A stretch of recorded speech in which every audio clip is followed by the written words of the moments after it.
Question bank के दुनिया में तूफान मचाना है और अब की बार 400 के पार जाना है ना। क्वेश्चन बैंक के दुनिया में तूफान मचाना है, लहर उठाना है और हमें दुनिया में सबसे जबरदस्त और अच्छा काम करना है। सफलता के लिए हम लोग काम करते हैं, सफल होने के लिए काम करते हैं।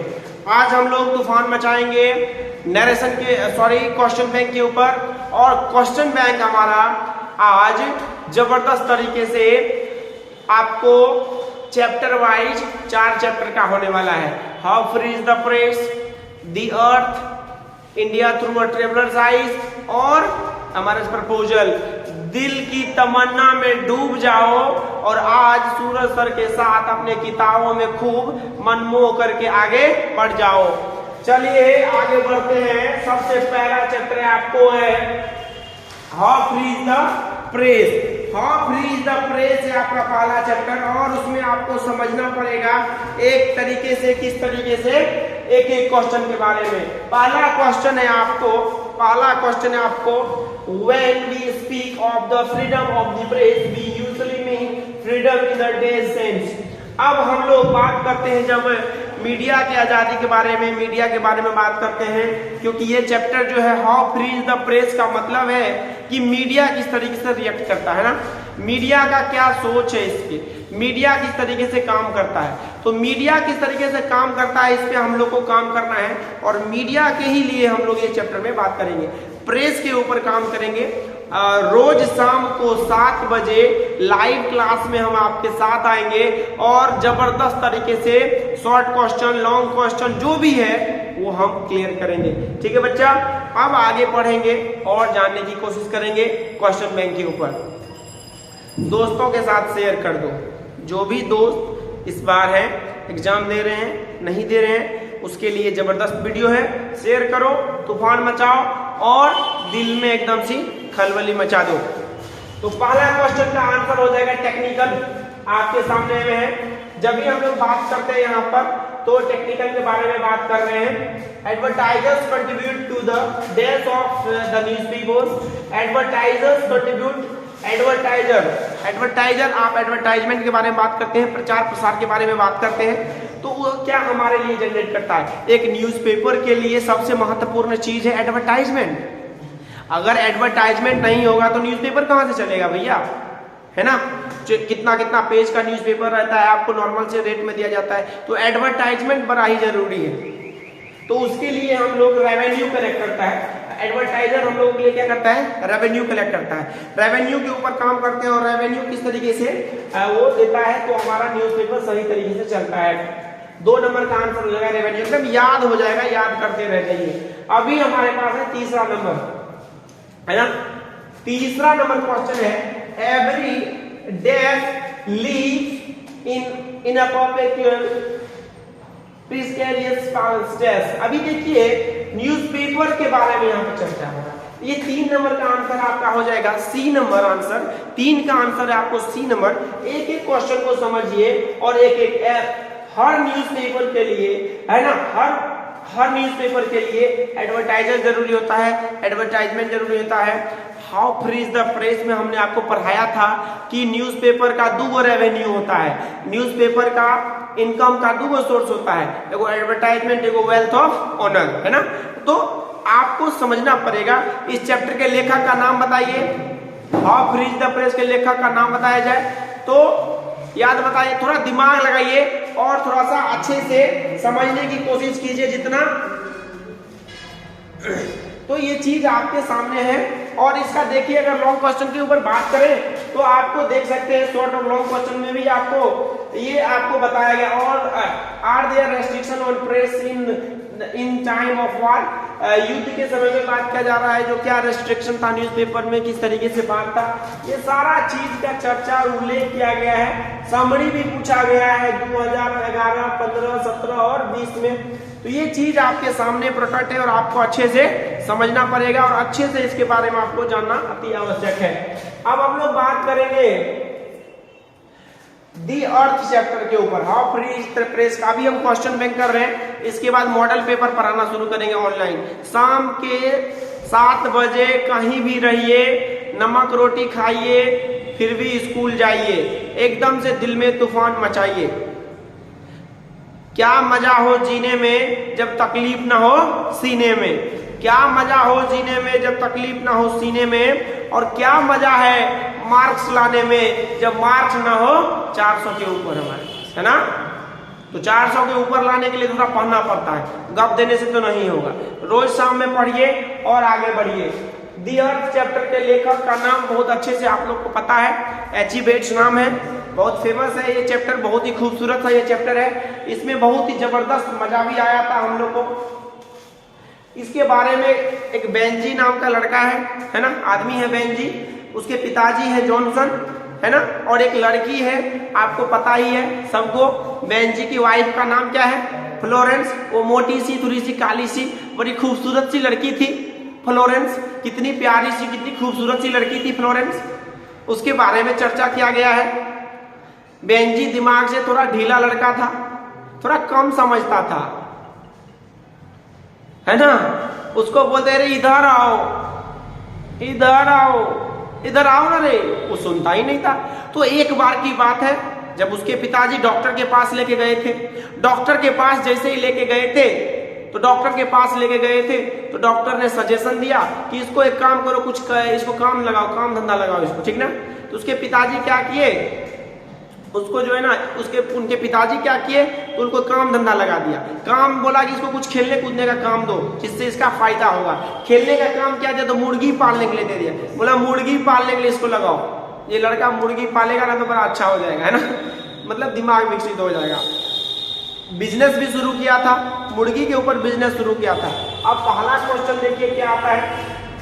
Benji understood about the business of, Benji किस चीज के बारे में वो जान गया था? हेंस के बारे में, है ना, मुर्गियों के बिजनेस के बारे में बेंजी अच्छे तरीके से समझ गया था। वो कुछ भी नहीं आलतू फालतू चीज जानता था, सिर्फ और सिर्फ मुर्गियों के बारे में जानता था। ये क्वेश्चन 2021 में देखिए आ चुका है, ये क्वेश्चन 2021 में आ चुका है। 2 नंबर में how many hens were at first kept by Benji. देखिए 2022 में ये क्वेश्चन आया हुआ है आपके सामने में बच्चे।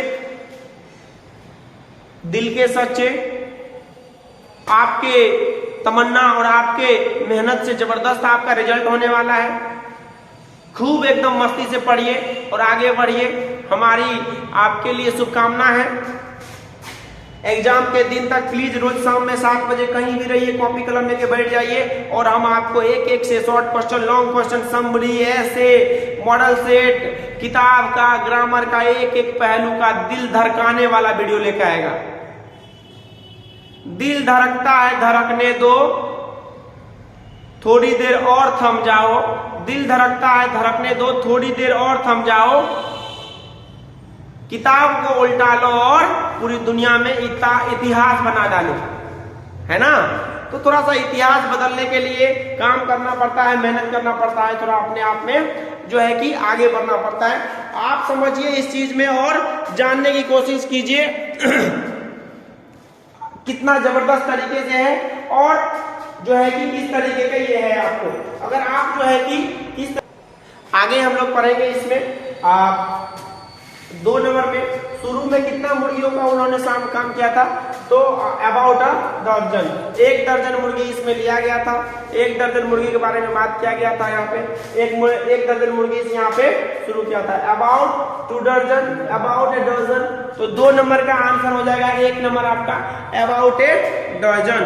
अब 3 नंबर का क्वेश्चन है, deeply and painfully upset they went to the man named Sanders and told him now how it was that is from. ये चैप्टर कहाँ से, कौन से चैप्टर से लिया गया है, तो 2 अर्थ में। आपको पता है सेंडर कौन चैप्टर में है, विटमोर कौन चैप्टर में है, तो इसी चैप्टर में बात किया गया है सेंडर्स के बारे में, है कि नहीं है, और तूफान मचाया गया है।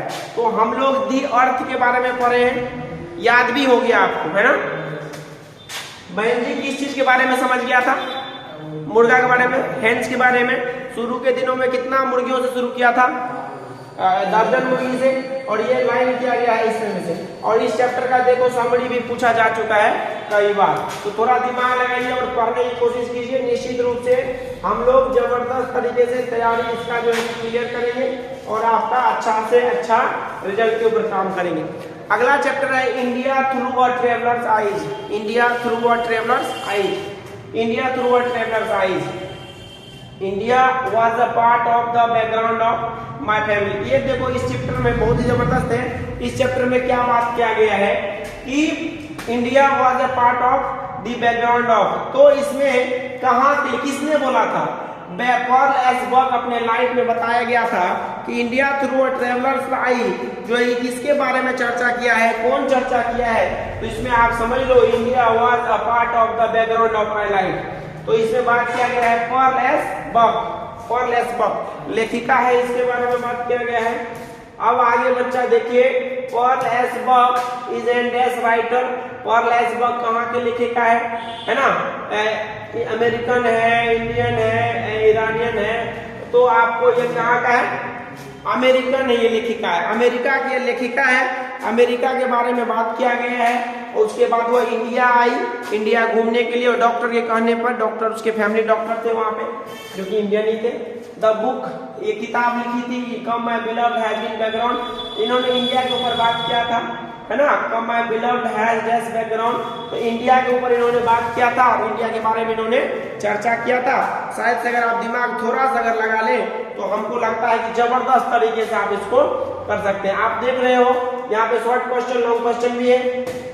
समरी के ऊपर बात किया गया है ना, समरी के ऊपर बात किया गया है। और समरी में बोला गया है कि इस चैप्टर का लिखने का 2012 में, 2014 में, 2020 में, 2022 में इसका समरी आ चुका है। अगर आप थोड़ा सा मता लगाएंगे तो अच्छा से ये क्लियर हो सकता है। ठीक है, तो ये 3 क्लियर हम लोग कर दिए हैं। अगला आपका चैप्टर है, आप देख रहे हो, a marriage proposal. A marriage proposal, a marriage proposal है आपका यहाँ पे। A marriage proposal objective type question है। यहाँ पे आपको अच्छा से पता है कि कौन सा चैप्टर क्या है, इसको आपको समझना पड़ेगा, अच्छे से आपको जानना पड़ेगा कि किस तरीके से क्या चैप्टर है।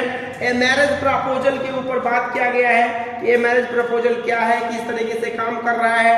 ए मैरिज प्रपोजल में अच्छे से पता है आपको, एंटन चेखव लेखक है जो कि रशियन लेखक है ना, बड़ा फेमस है, बहुत ही अच्छा है। पहला नंबर का क्वेश्चन आपको आंसर पता चल ही गया होगा, अगर थोड़ा सा भी आप अगर पढ़े होंगे तो बहुत मस्ती से। और एक चीज याद रखिएगा, 12th का नया बैच सराही में शुरू हो चुका है, सहरसा में शुरू हो चुका है। जो भी विद्यार्थी जुड़ना चाहते हैं प्लीज उनको जोड़िए और जो है कि अच्छे तरीके से अपने पढ़ाई लिखाई को आगे बढ़ाइए। Thank you very much. अब हम लोग क्वेश्चन के ऊपर जाते हैं। ए मैरिज प्रपोजल क्या है? कॉमेडी है। ए मैरिज प्रपोजल क्या है? एक कॉमेडी है। Lomov is a man of dash temperament. आप बताइए लोमो किस तरीके, किस टेम्परामेंट का लड़का था, कैसा लड़का था, किस बिहेव का लड़का था, वो कैसा रहता था, कौन कैसे रहता था? तो अब समझने वाली बात है कि लोमो किस तरीके का बिहेवियर था उसका। लोमो जो आदमी था उसका बिहेवियर क्या था, तो उसको हम लोग तुम बढ़िया तरीके से जान ही रहे हो कि लोमो बहुत ही नर्वस था, थोड़ा सा नर्वस नहीं, बहुत ही ज्यादा उल्टा पुल्टा सोचता था। तो Lomov is a man of dash temperament, तो नर्वस डैश टेम्परामेंट, नर्वस। दो का आंसर डी हो जाएगा। ये सब तो हमको लगता है कि ये सब चीज एक एक लाइन हम आपको पढ़ाए हुए हैं, एक एक लाइन पढ़ाए हैं। एक विद्यार्थी अगर बोल दे जो भी रेगुलर पढ़ा है, एक एक लाइन एक एक चीज पढ़ा दिए, ऑनलाइन ऑफलाइन सब। क्या मजा हो जीने में जब तकलीफ ना सीने में, और क्या मजा हो मार्क्स लाने जब मार्क्स ना हो 400 के ऊपर, है ना? तो अब की बार सूरज सर के साथ 400 के बाद आज से, अभी से, अभी से बन जाओ, हो जाओ रेडी, और जो कह रहे हैं वो पढ़ लो, हो जाओगे तैयार तुम। Thank you. चलिए आगे बढ़ते हैं। Anton Chekhov was a dash by profession. आप एंटन चेखव कौन चीज थे आप बताइए? टीचर थे, सोल्जर थे, मैनेजर थे? अरे बचवा क्या था रे, क्या था एंटन चेखव? मैनेजर या टीचर क्या थी था? डॉक्टर थे, है ना? डॉक्टर थे कि सोल्जर थे वो, है जी? एंटन चेखव क्या थे बताओ ऑफलाइन के बच्चे? आंसर कमेंट बॉक्स में कीजिए। आगे answer manager. No no no no no no, अरे पगला डॉक्टर थे वो, डॉक्टर थे वो, ठीक ना? इसके लिए बोलते हैं क्या मजा हो जीने में जो तकलीफ ना हो सीने में। 400 के मार्क आएगा, पास ज्यादा मार्क आएगा तो मजा आएगा आपको, है ना, और आपको भी मजा आएगा। देखिए लॉन्ग क्वेश्चन में समरी भी इसका लिखा हुआ है, तो इसके बारे में समझिए, थोड़ा सा अच्छे से लिखिए। और जो भी विद्यार्थी ऑफलाइन क्लास में मेरे पास पढ़ रहे हैं, तो ऑफलाइन में जो भी विद्यार्थी है मेरे पास, रविवार को, इस रविवार को, आने वाले रविवार को 9:30 बजे से 3 घंटे का टेस्ट है। बहुत जबरदस्त टेस्ट ऑर्गेनाइज किया गया है। जो भी विद्यार्थी इस बार बिहार बोर्ड का एग्जाम देना चाहता है उन सभी को बुला लीजिए और 9 बजे यहाँ पे प्रेजेंट करा दीजिए। पूरा एकदम जैसे बिहार बोर्ड में एग्जाम होता है वैसे एग्जाम होने वाला है इस बार। अब पूरा रिकॉर्ड तोड़िए और एक एक आप अपने आप को चेक कीजिए कि हम कितना पानी में हैं, और आपका सब कुछ चेक हो जाएगा। आज हम लोग ने कहानी के ऊपर पूरा चर्चा किया है। कहानी किस तरीके से, पहला चैप्टर था आपका है मैरिज प्रपोजल, दूसरा चैप्टर है आपको जो है कि how free is the press, तीसरा चैप्टर था आपको द अर्थ, और एक और चैप्टर आपका है जो India through a traveller science. एक एक बात, एक एक चीज अच्छे से समझने की कोशिश कीजिए और जानने की कोशिश कीजिए। निश्चित रूप से आप इसको समझ लीजिएगा, है ना। तैयारी इतनी अच्छी करनी है कि पूरी दुनिया आपके साथ हो जाए। तैयारी इतनी अच्छी करनी कि पूरी दुनिया का मतलब पूरा विद्यार्थी आपके साथ हो जाए, और रिजल्ट ऐसी आनी चाहिए कि पूरी महफिल एकदम से गमगीन और एकदम बहुत बेहतरीन हो जाए। तो थोड़ा सा तैयारी शुरू करेंगे और पढ़ने के लिए एकदम से खूब तरीके से अच्छे करेंगे। Thank you very much. मिलते हैं अगले वीडियो में, और बहुत जल्द आपके लिए जो है कि मॉडल पेपर भी लेके आएगा। रोज शाम के 7 बजे आपके घर पे हम आएंगे एग्जाम के दिन तक। शेयर कीजिए, सब्सक्राइब कीजिए और दोस्तों को फैलाइए। Thank you very much.